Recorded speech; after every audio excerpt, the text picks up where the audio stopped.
Rassurez-vous, je suis la dernière passe de la soirée. Donc, passe, hein, pas passe. Bien, alors moi je vous raconte une anecdote. À peine élue présidente en 2009, mon leitmotiv c'était redynamiser Innovallée et surtout l'ouvrir partout. L'ouvrir sur le monde et tisser des liens avec tous les acteurs grenoblois. Vaste programme et grande ambition. Donc, avec Annie, je suis partie à la recherche de rendez-vous. J'avoue que beaucoup de présents ici ce soir m'ont vraiment accueilli tout de suite et avec beaucoup de sympathie, et je les en remercie tous, ils se reconnaîtront.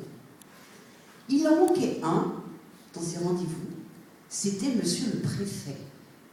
Donc j'ai tanné Annie pendant des mois pour avoir un rendez-vous avec Monsieur le Préfet. Enfin, au bout d'un an, elle obtient un rendez-vous. Nous avons bossé toutes les deux comme des dingues, modifiant 10 fois nos slides, préparant notre rendez-vous avec minutie et avec sérieux, et enfin le grand jour est arrivé.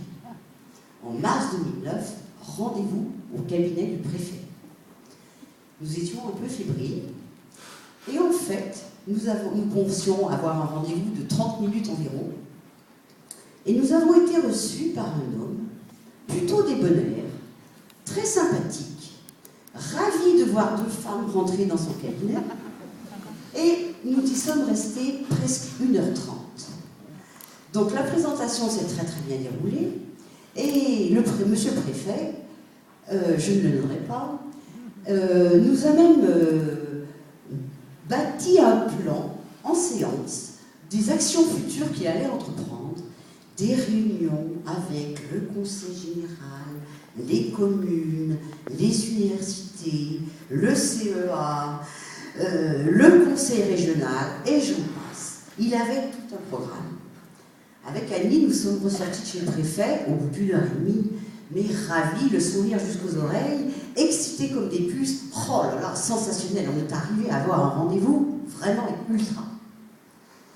Quelques semaines passent, et 3 mois après, il y a eu des événements à Grenoble, le fameux discours de Nicolas Sarkozy, et le fameux préfet limogé sur le champ.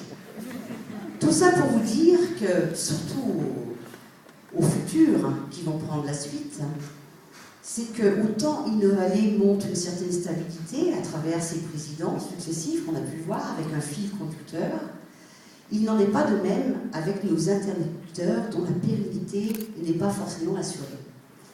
Donc, messieurs les présidents ou présidentes futures, eh bien sachez qu'il faudra en permanence, et ça sera un combat sans cesse, de promotionner Innovallée partout.